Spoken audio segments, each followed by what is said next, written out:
I learned one thing, and I will try to put it into practice. Share your positionality with your students so that they will share it with you. And maybe we can make some adaptations. We can adapt to each other. We can come maybe halfway and find ourselves. This is a way to relate better to your students and for your students to relate better with you, maybe. Welcome to this second module. As already we mentioned, the model is focused on collective reflexivity. The anchors for this model is to develop a collective reflexivity by understanding how our identities and your identity and social location inform the teaching practices.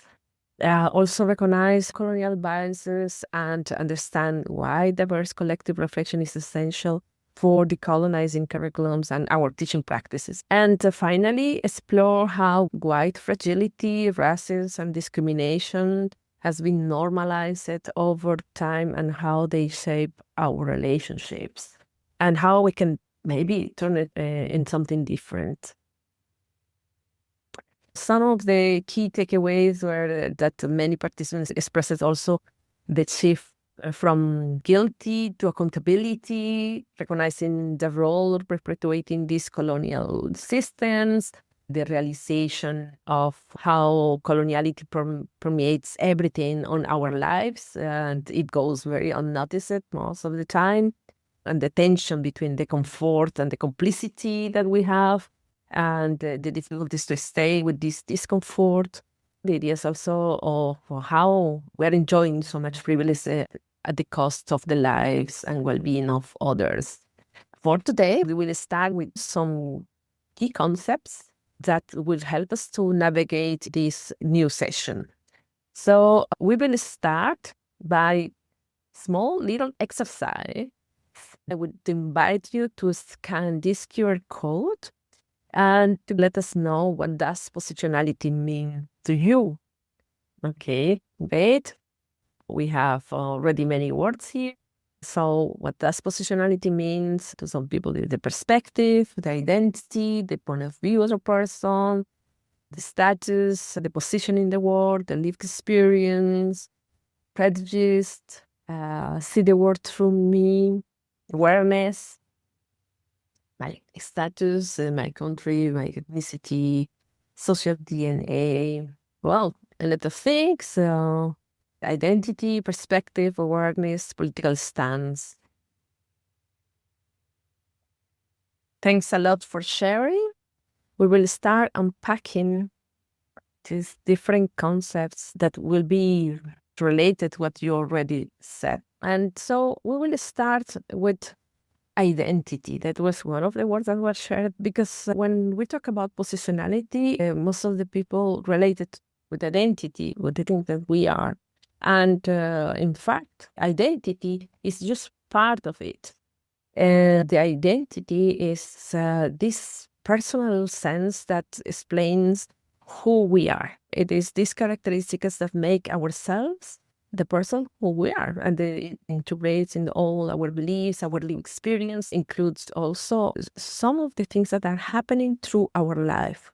For instance, when we were a child, we were talking with the people, well, who you are? Well, I'm the son or the daughter of this person, or I'm student at the school. Now, if they could ask me who you are, well, a postdoctoral researcher at the BUB, or maybe if they ask to you, they will say, I'm a teacher, or I am a parent, or I'm a musician, or a dancer. Depends on how you feel or when or with whom you are talking and the context that you are talking. But all these elements include all these beliefs and affiliations that you have. This is part of the characteristics that define who you are in a certain moment of life. It is ever changing. All the time it's changing, because maybe you are working as a teacher and they say, well, I decided to become another thing. Then it is changing depending on how our life is evolving. But what is important to to recognize here is that it really relates to our beliefs, our interests, and our living experiences. And all these elements are very, very different for everyone because it also relates where we grow up and the experience that we have, the relationships that we have in our families or with the people that we lead and we grow up. And this start marking how we see the world in a way. So it will affect the way how we relate also in our teaching. And this identity, it is very much related also to another concept that we will call the social location. Social location describes these relationships of power and privilege that we have in our societies. The social location integrates all these different characteristics and elements that we have, like the gender, the class, the race, the ethnicity, the language, the nationality. The interrelation of all these elements creates your social location. We don't see this social location in a vacuum, but we see it and we need to see it in relations of power and privilege in the society where we are embedded. For instance, in my case, a woman of color coming from Colombia, that is my country of origin, with Spanish as my mother tongue, it creates certain relations when I'm living now in Belgium that are different with when I am in Colombia. So all these power relationships and privilege that I could have in Colombia, maybe, and well, for sure, are not the same that appear when I am in Belgium, because they have other kind of power relationships and I have less privilege. So we need to start understanding this social location, how it's related to our identities, to our beliefs, to our living experience, and how also start modulating the way how we start relating to others, and how these hierarchies that exist in societies are pushing us towards certain kind of behaviors that became for us very normalized because we have been behaving in the same way for a long time, and our parents and in the schools and our families, our friends are telling us that this is the way to behave and modulate us the way how we should behave without noticing many of the unintended consequences. This leads us to positionality. That is another very important concept to pay attention to. Positionality, it is not the same as our identity or our social location, but positionality is the reflexive process of understanding how this social location and our identities is integrated in power dynamics that influence our understanding of the world and our relations in the world. So when we are talking about positionality, we are talking about a process of self-awareness, that we understand that we have certain lenses to see the world that we have in front of us and that we interact with it. These lenses are allowing us to see certain parts and allowing us to not see others because of the values, the privilege, or maybe the oppressions that we have in relation to the others. When we, as researchers, start thinking about how to deal with our positionality and how to integrate this positionality in a way that could help us to go beyond these different perceptions and trying to see other ways of seeing the world, and not only with our own lenses, but trying to use all different kind of lenses to see different kind of realities, is that we start thinking about the importance of reflexivity. So, in a way, reflexivity is this kind of critical practice that helps us to analyze our own thoughts, but also our own feelings, our assumptions, our values, and biases that maybe we'll have in relations to the experience that we have in our life and the experience with others. For a long time, this has been the key element to try to become aware and try to become better, to analyze what is happening around us. But many studies, including one study that I also participated in with some other colleagues, where we realized that this self-reflexivity that could help us to become aware of positionality also has a lot of limitations. If we stay only in this idea of the self-reflexivity, we will have only our own lenses. If we are a teacher that's trying to relate to new content or to new pedagogies or interacting with colleagues with different positionalities, how this reflexivity could help us to see all the things that are happening around if we are not interacting with others. So we think that this rethinking and this critical thinking and this awareness must be done in a collective way.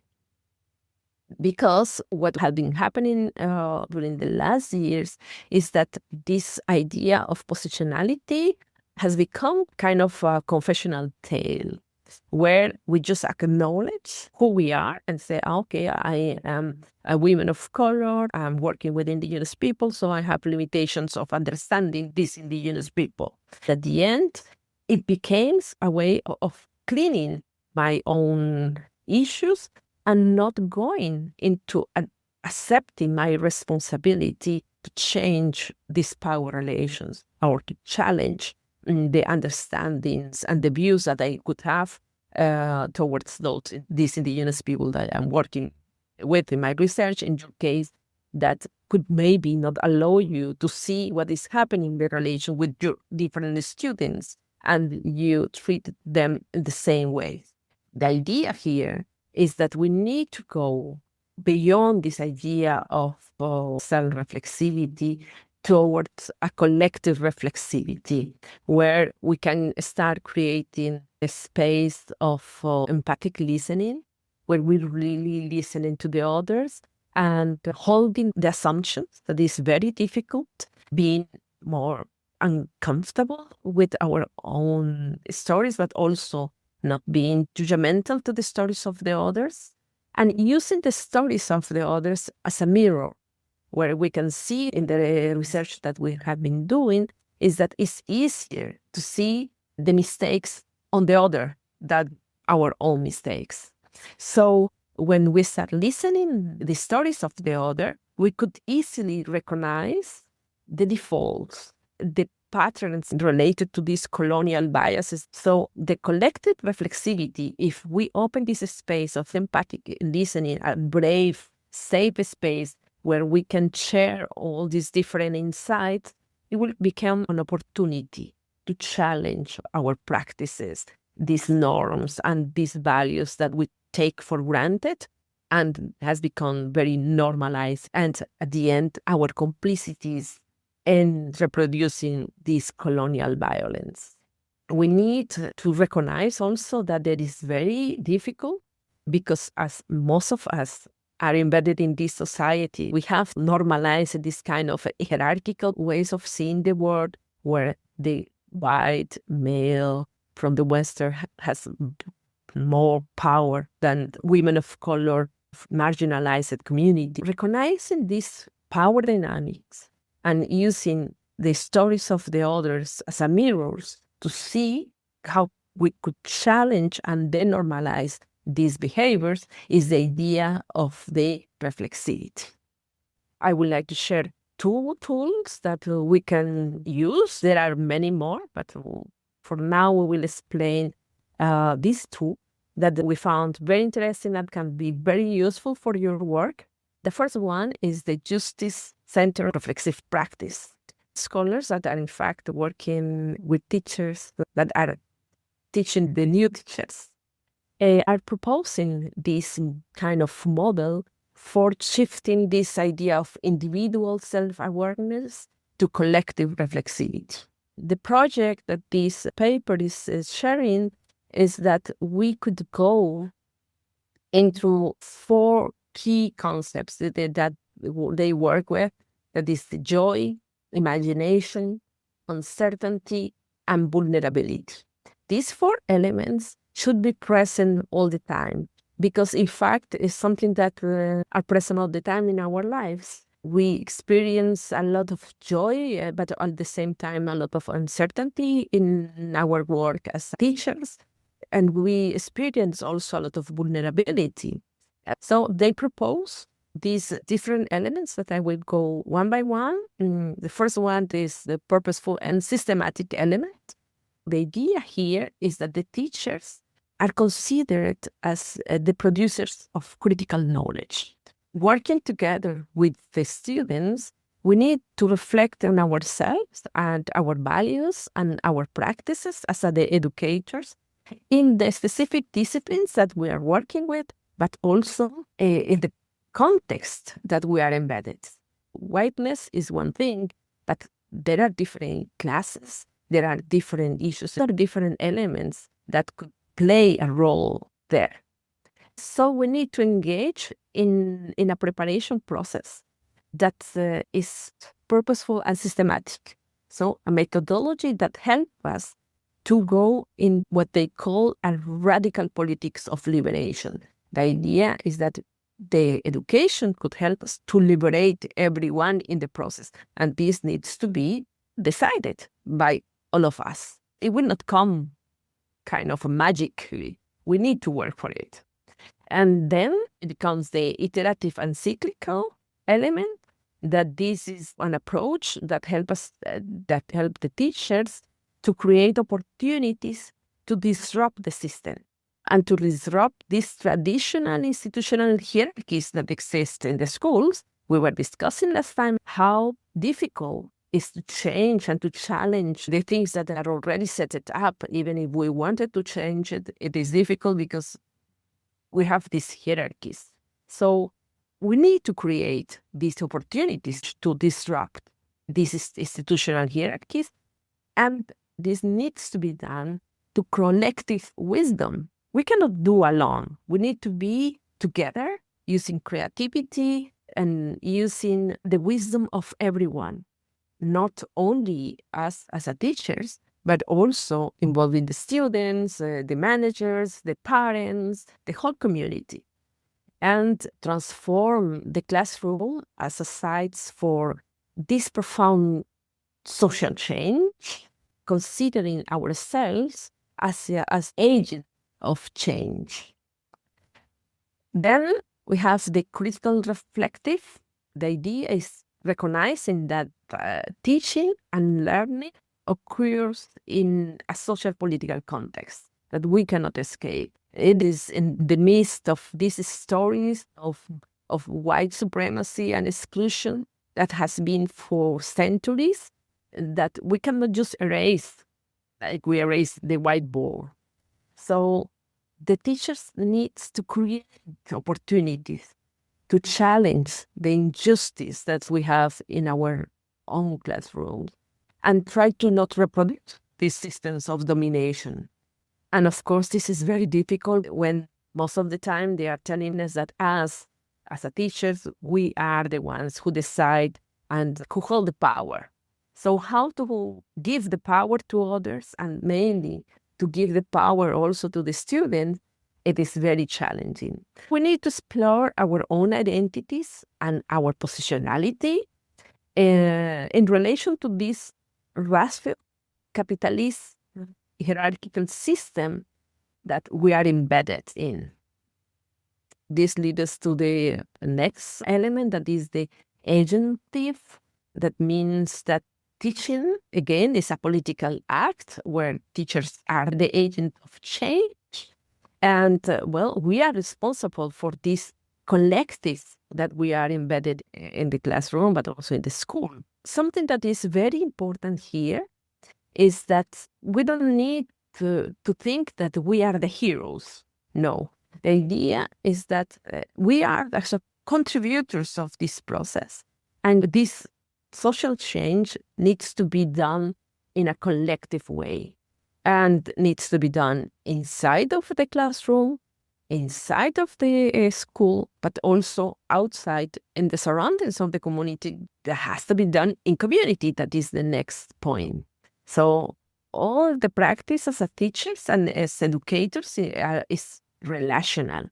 We are all the time relating to others. It is not this idea of the individualistic values that the capitalist Western system has been teaching us, that is inviting us to compete to each other and not to collaborate together.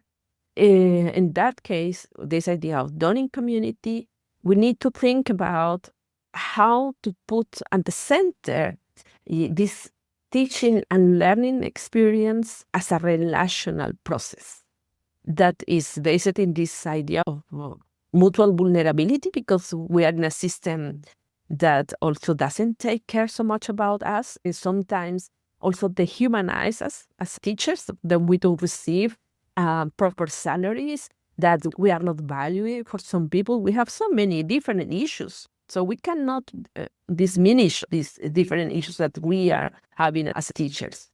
So bringing this intellectual, but also this emotional support in the community would help us to create this community of support, community of care, with this sense of responsibility and caring for each other.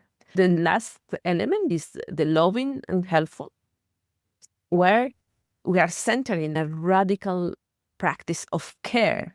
And this care is about caring the others, caring about ourselves, but it's also about radical hope. Most of the time we're thinking, okay, what is happening in our societies, it's so hopeless. We cannot work with it, all these kids, all these problems, what they can do. Well, the idea here is that we start building new relationships together and trying to inspire each other to create or imagine new possibilities for human connection together, questioning, rethinking, and reimagining new forms of constructing the world that we have in a visionary way. We think that this is a very interesting tool that could help us to go from this self-awareness to more collective reflexivity and collective action that lead us to change.